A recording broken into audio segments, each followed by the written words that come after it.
Shalom, selamat pagi warga jemaat GKI Ebenezer Timika dari rayon Yerusalem sampai rayon Yordan dan juga warga Kristen dimanapun berada. Kita patut bersyukur oleh karena pemeliharaan Tuhan sehingga kita dapat berjumpa lagi dalam siaran Bina Keluarga Kristen edisi Kamis, tanggal 29 Mei tahun 2025. Pagi ini kita akan mendengarkan firman Tuhan dalam renungan pagi yang akan disampaikan oleh Syamas Ibu Ahria Sarlianti Boka.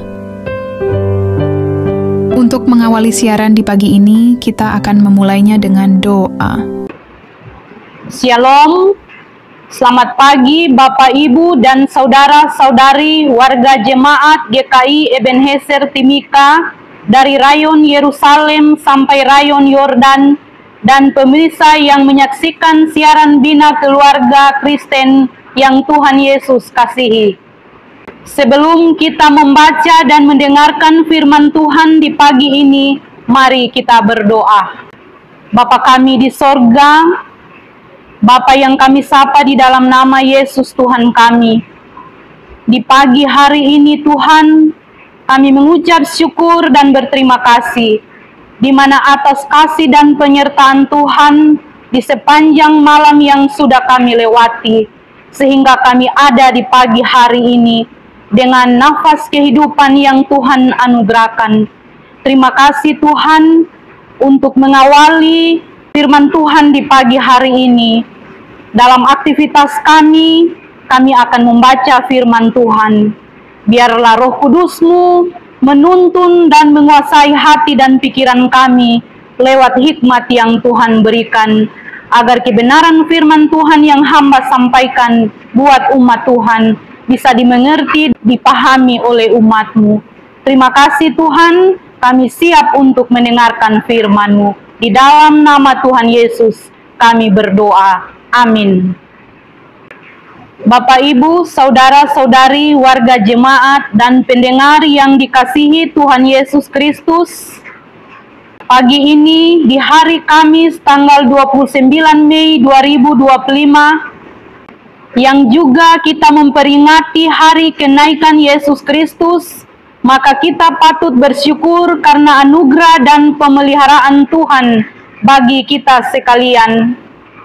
Dan sebelum memulai aktivitas kita di pagi hari ini, saya mengajak kita untuk membaca firman Tuhan yang terambil dari kitab Perjanjian Baru dalam kitab Filipi 3 ayat 9-11 dengan perikop yaitu kebenaran yang sejati.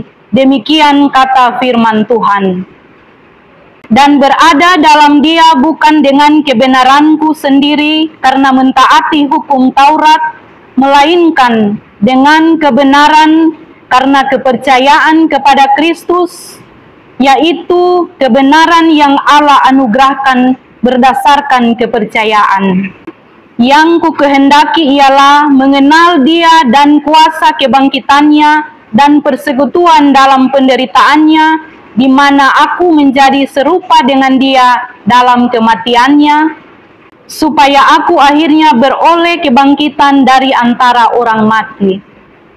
Demikian firman Tuhan bagi kita. Kiranya firman Tuhan ini memberikan kekuatan dalam iman percaya kita untuk terus bertumbuh dalam pengharapan akan keselamatan dari Yesus Kristus, Sang Juru Selamat manusia. Bapak, Ibu, dan saudara-saudari warga jemaat GKI Ebenezer dan pendengar yang menyaksikan siaran BKK yang berbahagia dan dikasihi Tuhan Yesus. Judul dari renungan kita di pagi ini adalah mengenal Kristus dan kuasa kebangkitannya. Warga jemaat yang terkasih dalam Kristus, setiap manusia berusaha untuk hidup benar. Namun seringkali kita terjebak dalam usaha membenarkan diri sendiri.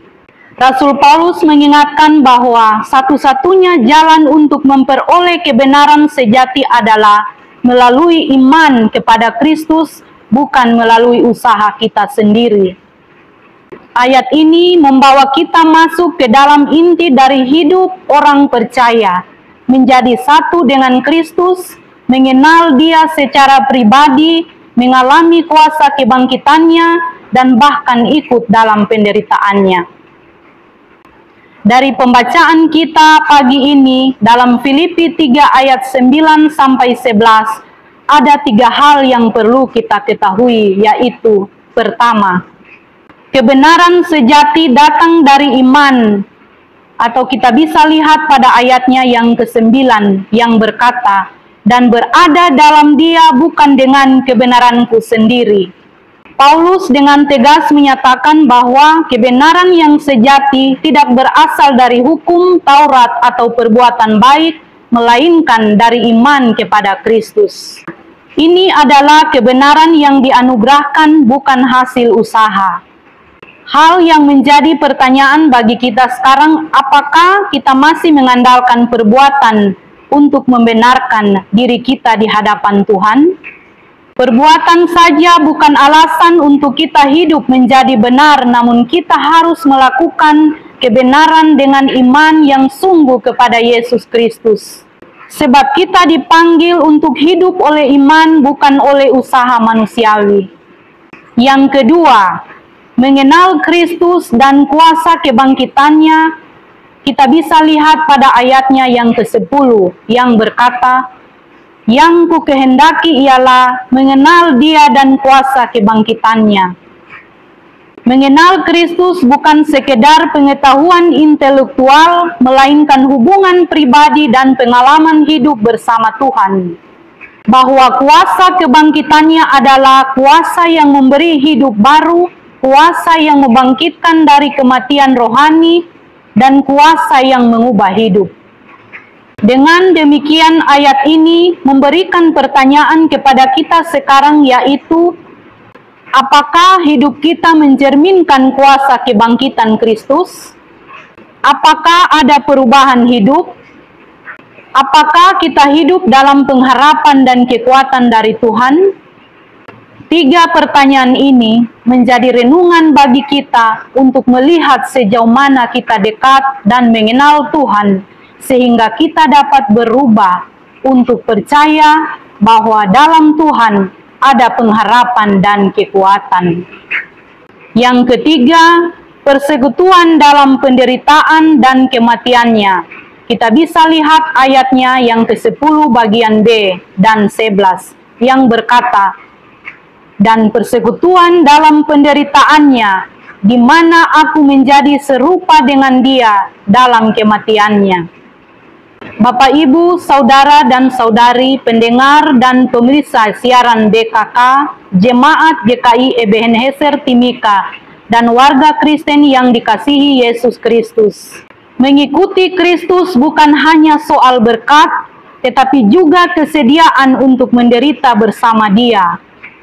Paulus ingin mengalami serupa dengan Kristus, bahkan dalam penderitaan dan kematian. Ini adalah bentuk komitmen yang mendalam untuk setia bersama Yesus. Ayat ini juga menjadi pertanyaan bagi kita, apakah kita siap menderita demi iman kita? Apakah kita tetap setia walau dalam tekanan dan pencobaan? Dari 3 ayat firman Tuhan di pagi ini mempunyai tujuan agar kita sebagai orang yang beriman kepada Yesus memperoleh kebangkitan mulia. Kita bisa lihat pada ayatnya yang ke-11 yang berkata, supaya aku akhirnya beroleh kebangkitan dari antara orang mati. Warga jemaat dan warga Kristen dimanapun berada, bahwa dari firman Tuhan ini kita perlu untuk memahami bahwa segala hal yang Paulus jalani, yaitu penyangkalan diri, iman, penderitaan, akan berujung pada pengharapan akan kebangkitan yang mulia. Inilah harapan kekal kita sebagai orang percaya, bahwa kita akan dibangkitkan dan hidup bersama Kristus untuk selama-lamanya. Dengan demikian dapat disimpulkan dari firman Tuhan di saat ini, ingin mengajak kita sekalian untuk pertama, melepaskan diri dari kebenaran yang berdasarkan usaha sendiri dan berpegang pada kebenaran oleh iman. Dan kedua, mengenal Kristus secara pribadi dan mengalami kuasa kebangkitannya. Ketiga, siap ikut menderita bersama Kristus karena kita tahu akhir dari perjalanan ini adalah kebangkitan dan hidup kekal. Tuhan Yesus memberkati firman-Nya dan menyempurnakan dalam hidup kita sekalian. Amin. Mari kita berdoa. Terima kasih ya Tuhan, Bapa kami di sorga. Kami mengucap syukur buat firman Tuhan yang baru saja kami dengarkan. Biarlah firman Tuhan yang baru kami dengarkan menjadi berkat di dalam kehidupan kami sebagai umat-Mu Tuhan. Bapa kami di sorga, di pagi hari ini hamba berdoa, mendoakan jemaat Tuhan GKI Ebenezer dari rayon Yerusalem sampai rayon Yordan dalam bina keluarga Kristen di pagi hari ini. Tuhan berkati setiap umat-Mu dengan melakukan setiap tanggung jawab, baik kami sebagai bapa keluarga, ibu rumah tangga, pemuda-pemudi dan anak-anak. Tuhan memberkati kehidupan kami. Bahkan Tuhan memberkati setiap pelayanan kami, khususnya memberkati kedua hamba-Mu, Ibu Pendeta Dina, bahkan Ibu Pendeta Marta Korwa. Sebagai hamba-Mu di tengah-tengah jemaat kami, di tengah-tengah jemaat GKI Ebenezer, biarlah Tuhan Engkau beri kesehatan yang baik, kekuatan dengan hikmat yang Tuhan beri. Tuhan berkati kehidupan pribadi, tetapi juga keluarga dan pelayanan mereka. Hamba juga berdoa ya Tuhan, mendoakan umat-Mu dalam melakukan aktivitas di sepanjang hari ini. Tuhan berkati kami, Tuhan jaga lindungi kami dalam aktivitas pekerjaan kami masing-masing. Hamba juga berdoa ya Tuhan buat umat-Mu yang mungkin saat ini dalam keadaan sakit, dimanapun mereka ada dan berada. Tuhan jamah, Tuhan pulihkan kesehatan mereka. Terima kasih ya Tuhan Bapa di sorga. Di pagi hari ini juga hamba berdoa, mendoakan pemerintah bangsa dan negara kami, khususnya pemerintah Timika, dalam tanggung jawab pemerintahan. Tuhan beri mereka selalu hikmat.